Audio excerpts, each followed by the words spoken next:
भगवते वासुदेवाय नमः। जय श्री हरि। नमस्कार दोस्तों, स्वागत है आप सभी का हमारे यूट्यूब चैनल पावरफुल हिंदू धर्म में। आज हम आप सभी को चैत्र पूर्णिमा कब है, उसकी शुभ मुहूर्त, पूजा विधि, महत्व, कथा और उपाय के बारे में बताएंगे। आइए जानते हैं चैत्र पूर्णिमा कब है। चैत्र पूर्णिमा का अगले दिन से वैशाख महीने की शुरुआत होती है। वैशाख महीने में कई प्रमुख त्योहार मनाए जाते हैं। पूर्णिमा के दिन भगवान विष्णु की पूजा करने से सुख और समृद्धि में वृद्धि होती है, साथ ही जीवन में मंगल का भी आगमन होता है। इस दिन साधक अपनी आर्थिक स्थिति के अनुसार दान तथा पूर्ण करते हैं। सनातन धर्म में चैत्र महीने का खास महत्व है। इसी महीने का समापन चैत्र पूर्णिमा के दिन होता है। इसके अगले दिन वैशाख महीने की शुरुआत होगी। चैत्र पूर्णिमा पर गंगा स्नान करने का विधान है। साथ ही पूर्णिमा तिथि पर जगत के पालनहार भगवान विष्णु और धन की देवी माँ लक्ष्मी की भी पूजा की जाती है। इस शुभ अवसर पर बड़ी संख्या में श्रद्धालु गंगा समेत पवित्र नदियों में आस्था की डुबकी लगाते हैं। साथ ही लक्ष्मी नारायण जी की पूजा भी करते हैं। पूर्णिमा तिथि पर श्री सत्यनारायण जी की पूजा की जाती है। साथ ही दान पूर्ण किया जाता है। इस दिन पूजा के समय श्री लक्ष्मी नारायण जी को श्रीफल और चावल की खीर अवश्य अर्पित करें। आइए जानते हैं चैत्र पूर्णिमा की शुभ मुहूर्त के बारे में। वैदिक पंचांग के अनुसार 12 अप्रैल को देर रात 3:21 पर चैत्र पूर्णिमा की शुरुआत होगी। वहीं 13 अप्रैल को सुबह 5:51 पर चैत्र पूर्णिमा समाप्त होगी। सनातन धर्म में उदय तिथि मान्य होता है, अतः 12 अप्रैल के दिन चैत्र पूर्णिमा मनाई जाएगी। आइए जानते हैं चैत्र पूर्णिमा की शुभ योग के बारे में। पंचांग के अनुसार सूर्य उदय से सुबह 5:59 पर, सूर्यास्त शाम 6:45 पर, चंद्रोदय का समय है शाम 6:18 तक, चंद्र अस्त सुबह 5:53 पर, ब्रह्म मुहूर्त है सुबह 4:29 से 5:14 तक, विजय मुहूर्त है दोपहर 2:30 से 3:21 तक, गोधूली मुहूर्त है शाम 6:44 से 7:06 तक, निशिता मुहूर्त है रात्रि 11:59 से 12:44 तक रहेगा। आइए अब जानते हैं चैत्र पूर्णिमा की कथा के बारे में, पूजा विधि के बारे में और उपाय के बारे में। आइए अब जानते हैं चैत्र पूर्णिमा की पूजा विधि के बारे में। स्नान और संकल्प प्रातः सूर्योदय से पूर्व किसी पवित्र नदी में या अपने घर पर स्नान करें और इसमें गंगा जल मिलाएं तथा व्रत का संकल्प लें। हनुमान जी की पूजा, हनुमान जी की मूर्ति या चित्र के समक्ष दीप जलाएं। लाल फूल, चोला, सिंदूर और गुड़ चने का भोग अर्पित करें।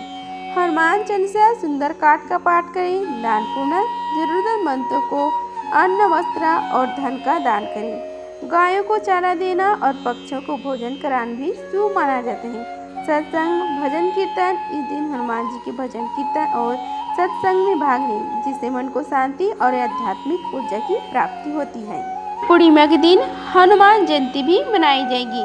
हनुमान जयंती के दिन हस्त नक्षत्र 6:08 तक है। उसके बाद से चित्रा नक्षत्र है।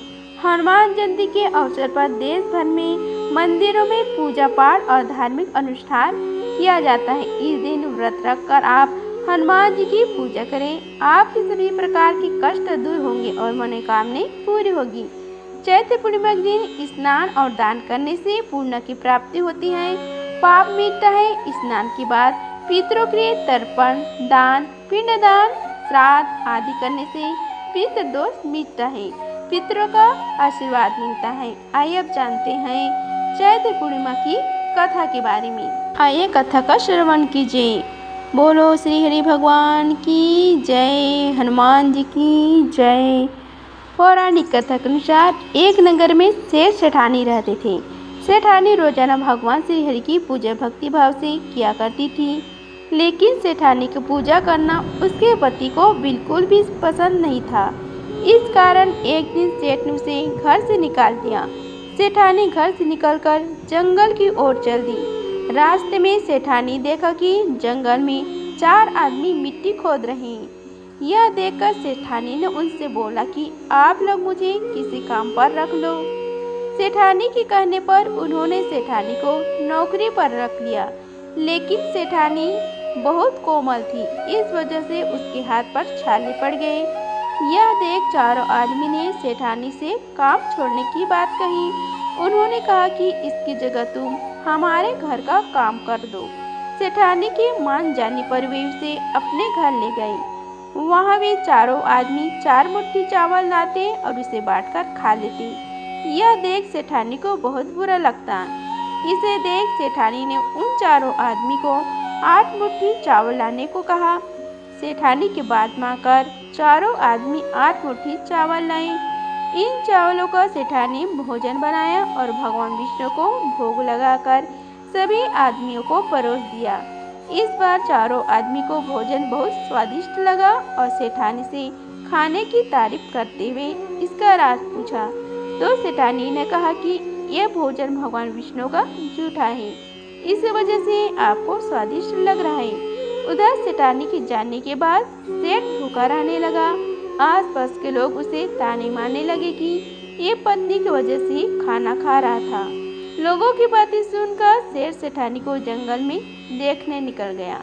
रास्ते में से वही 4 आदमी मिट्टी खोदते हुए दिखाई दिए। सेठ जी ने उन्हें कहा कि तुम मुझे काम पर रख लो। तब चारों आदमी ने उसे भी काम पर रख लिया, लेकिन सेठानी की तरह मिट्टी खोदने से सेठ के हाथों में भी छाले पड़ गए।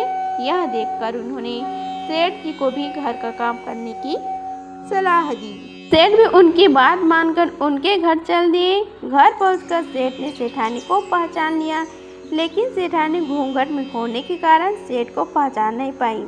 हर दिन की तरह इस बार भी सेठानी ने भगवान विष्णु को भोग लगाकर सभी को खाना परोस दिया, लेकिन जैसे सेठानी सेठ को खाना परोसने लगी तो भगवान विष्णु ने सेठानी का हाथ पकड़ लिया और कहा कि ये तुम क्या कर रही हो।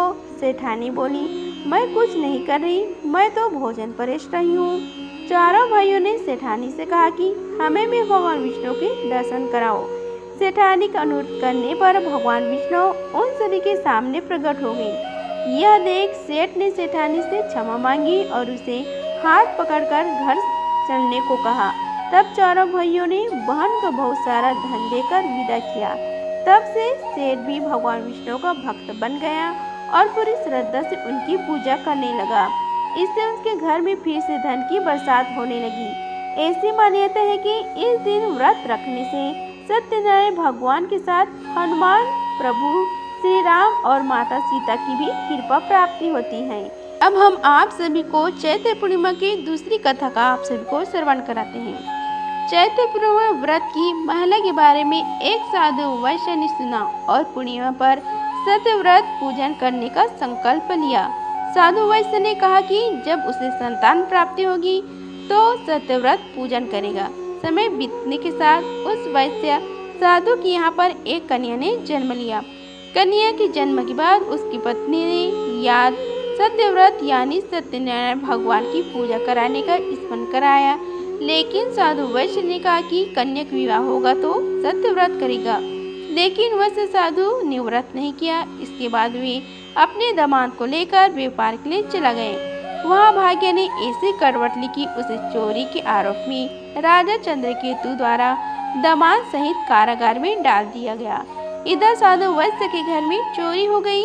इस कारण साधु वैश्य के घर में दाने दाने की मोहताज छा गई। पत्नी लीलावती और पुत्री कलावती भिक्षावृत्ति के लिए विवश हो गई। एक दिन किसी नगर में सत्यनारायण का पूजा हो रहा था। प्रसाद मिलने की लालसा में पुत्री कलावती पूजन में बैठ गई। प्रसाद मिलने पर उसने घर आकर अपनी माँ को प्रसाद दिया। तब उसकी माँ कलावती को याद आया कि उसके पति की सत्यव्रत करने का संकल्प लिया था। लीलावती ने अगले दिन श्रद्धा से व्रत पूजन कर भगवान से पति और दामाद की शीघ्र वापस आने की मनोकामना मांगी।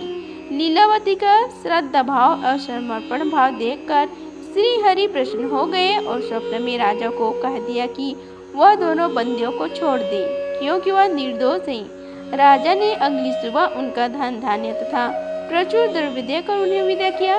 तब वैश्य साधु ने घर आकर विधि विधान से पूर्णिमा का व्रत रखा और सत्यव्रत कथा का पाठ कराया। इसके बाद वे सब परिवार चैत्र पूर्णिमा सहित प्रत्येक पूर्णिमा और संक्रांति को सत्यव्रत का जीवन भर आयोजन करता रहा। इसके पश्चात सभी संसारिक सुख को भोगने के बाद अंत में मोक्ष की प्राप्ति हुई। बोलो सत्यनारायण भगवान की जय, विष्णु भगवान की जय। अगर आप सभी को यह वीडियो अच्छी लगी होगी तो वीडियो को लाइक कीजिए, चैनल को सब्सक्राइब कीजिए और कमेंट बॉक्स में जय श्री हरि लिखें। धन्यवाद। मिलते हैं अगले वीडियो में, तब तक के लिए जय श्री हरि।